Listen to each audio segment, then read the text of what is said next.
जितने भी स्टूडेंट्स जो कंप्यूटर एग्ज़ाम की तैयारी करते हैं, चाहे वो आपका एसएससी का स्टेनो हो, चाहे सीजीएल हो, सीएचएसएल हो, बैंक में आपका आईबीपीएस, एसबीआई, किसी भी एग्ज़ाम की बात करें, स्पेशली एसएससी स्टेनो की अभी जो मैं आप सभी के क्वेश्चंस मैं देख रहा हूँ, सबसे बड़ी गलती पता है कि आप सभी की रहती है कि आपके पास बहुत सी बुक्स पड़ी हुई हैं, आपको जो बुक लोग कहते हैं आप वो खरीद लाते हो, सब कुछ कर लेते हो, सब कुछ सही है, लेकिन आपका किसी भी एक बुक के प्रति जो आपका एक लगाव, एक जो पढ़ना, उसको एक जो प्रयास होता है ना, वो आप नहीं करते पूरा। आदत क्या होती है कि आप कोई भी एक बुक लाए, उसको पहले थोड़ा पढ़ा, फिर किसी ने कहते ये बुक अच्छी है, तो क्या हुआ, उसको आधे पढ़ के फिर दूसरा आपने क्या नाम बुक ले आए, उसको पढ़ने लगे, या उस बुक को पूरा एक बार पढ़ भी लिया, मान लो एक बार पढ़ लिया, फिर दूसरी बुक ले उसको पढ़ने लगे। एक्चुअल में क्या होता है कि हर बुक में आपका अलग अलग तरीके से चीज़ें दी होती हैं, ठीक है।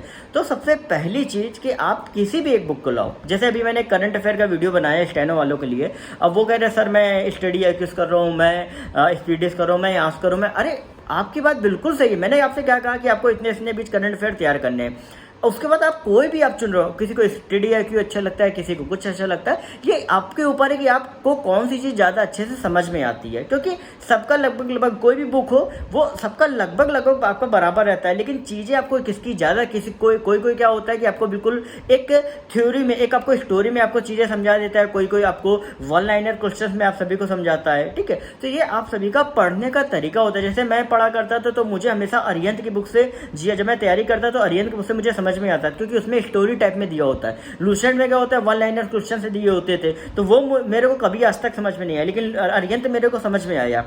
तो एक्चुअल में क्या है कि आप किस बुक के साथ रहना चाहते हो, किस बुक को आप पढ़ना चाहते हो। और पढ़ने का मतलब, मेरा क्या मतलब है कि मिनिमम 4 से 5 बार, एक बार पढ़ने में कुछ नहीं होता है, कुछ भी भूल जाओगे। जब तक उसको 4 से 5 बार पढ़ने में क्या होता है कि आपका जब रिवीजन उस बुक का लगातार होता है तो उस बुक की लगभग सारी चीज़ें आप सभी के दिमाग में बैठ जाती है। और यहाँ पे आपका एग्जाम कौन सा है, ऑब्जेक्टिव बेस होता है, तो आपको ऑप्शंस के बेस पे आपको चीज़ें पता ही चल जाती हैं, ठीक है। डिस्क्रिप्टिव होता है वो अलग बात थी, लेकिन ऑब्जेक्टिव बेस में 4 से 5 बार सफिशिएंट है।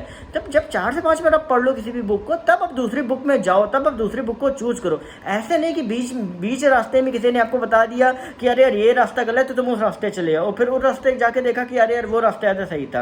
ऐसे कभी भी आपका एग्जाम नहीं निकलेगा। आप हमेशा कोई भी एक बुक लाओ। रीजनिंग में मान लो, रीजनिंग में आप क्या ले आए, रीजनिंग में ऐसे आपका एसएससी में अलग रीजनिंग आती है, बैंक्स में अलग आती है, तो कोई भी एक बुक उठा लो, ठीक है। मान लो एसएससी की अगर बात करें तो आरके जाप ने उठा ली। आरके जाप में आपने क्या किया, चैप्टर वाइज है, अच्छे से लगा लिया, पढ़ लिया, ठीक, कंप्लीट हो गई, एक बार कंप्लीट कर लिया। फिर दोबारा में क्या हुआ कि आपने दोबारा में एक बार उस बुक को पढ़ा और उसमें जो इंपॉर्टेंट चैप्टर जो सवाल है उन चैप्टर्स में उनको दोबारा से टिक कर लिया, ये रिवाइज करने हैं, ठीक है। क्योंकि जब आप एक बुक को लगातार पढ़ते रहते हो ना, तो बहुत सी ऐसी चीज़ें जो होती है उसी बुक से निकल आती हैं। क्योंकि मैंने हर बार देखा है कि मान लो मैंने कोई एक लेटर ड्राफ्ट किया, ठीक है, और होता क्या है कि जब मैं उसको दोबारा पढ़ता हूँ तो दोबारा मुझे लगता नहीं है ये करेक्शन होने, ये कर सकते। जब 2-3 बार पढ़ लेते हो ना, तो आपको समझ में आ जाता है कि ये लेटर जो है वो फाइनली अब रेडी है कि नहीं रेडी है कि नहीं, या इसको अब सामने दूसरों के सामने पुटअप कर सकते हैं कि नहीं कर सकते हैं। तो यही चीज़ें आपके बुक के ऊपर भी होती है। जब तक आप किसी भी बुक को 4 से 5 नहीं पढ़ लेते हो, तब तक आप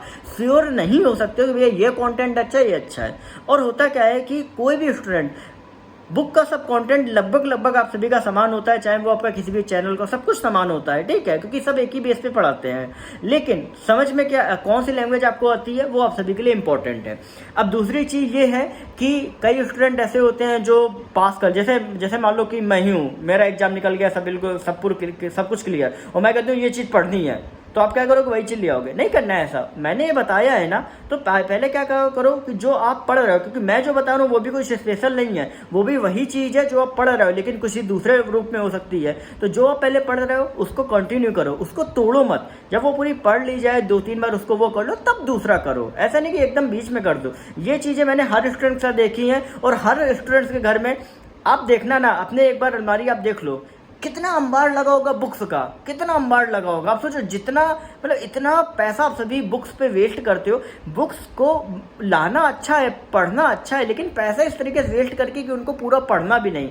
अरे अगर आपको इन्वेस्ट करना है, अगर आपको कहीं भी वो करना है, तो बुक्स ऐसी लाओ जब ये कंप्लीट जाए। और दूसरी चीज़ क्या है कि जब तक आप कोई भी एक बुक पढ़ ना लो उसको अच्छे से, तब तक मत लाओ दूसरी बुक। क्योंकि होता क्या है ना, हम लोग क्या होते हैं कि पहले एक बुक लाए, उसके बाद क्या हुआ, वो पूरी पढ़ी नहीं, दूसरी ले आए, तो दूसरी क्या होता है, ना पहली पढ़ पा रही ना दूसरी पढ़ पा रही। एक बुक को अच्छे से पहले पढ़ लो, तब फिर दूसरी बुक लाओ। क्योंकि जब एक बुक अच्छे से पढ़ जाएगी तो दूसरी बुक आप अच्छे से उसको अच्छे मतलब एक क्यूरियोसिटी से आप पढ़ो कि इसमें है क्या ऐसा कंटेंट जो उस बुक में मुझे मिला नहीं है, और फिर आप सामने वाले को ये बता पाओ। जिस दिन आप ये बताने लगे नहीं इस बुक में ये चीज़ें अच्छी, इस बुक में ये चीज़ अच्छी, तो इसका मतलब ये हुआ कि आपने उस बुक को अच्छे से पढ़ा है। तो ये ध्यान रखो, आपका अलग तैयारी का मेथड है, आप लोग रखो, सब अच्छी बात है, लेकिन जो भी चीज़ आप कर रहे हो उसको अच्छे से करो और उसको मन से करो। ये नहीं कि ये 50-20 में आप छोड़ के दूसरे बुक्स को में आप जा रहे हो। ठीक है, आप स्टडी IQ से करंट अफेयर पढ़ रहे हो, आप स्पीडी से पढ़ रहे हो, किसी भी उससे पढ़ रहे हो, पढ़ो,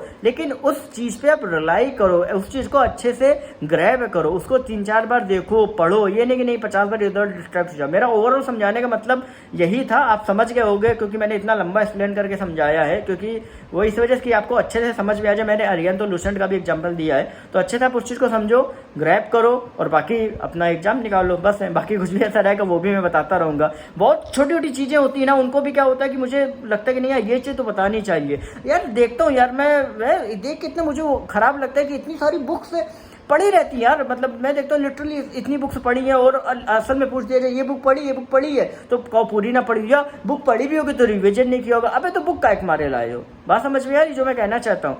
तो फिर इसी बात पे चैनल को सब्सक्राइब कर दो, टेलीग्राम ग्रुप ज्वाइन कर लो, और कोई भी क्वेरी हो तो मैं ऑलरेडी हर एक चीज़ बता चुका हूँ। सरकारी नौकरी वाले वेब इंस्टाग्राम पे सर्च करो, पूछो यार जो पूछना हो, सारी चीज़ों का जितना हो सकता है मैं रिप्लाई दूंगा। नहीं तो अगर मेरे इंड से मैटर दूसरा होगा तो भाई हमारे भाई साहब है, उनसे मैं पूछ कर रिप्लाई दूंगा, लेकिन मैं आपको प्रोवाइड जरूर कराऊंगा, आपको हर एक चीज़ का सोल्यूशन मैं जरूर दिलवाऊंगा। ओके।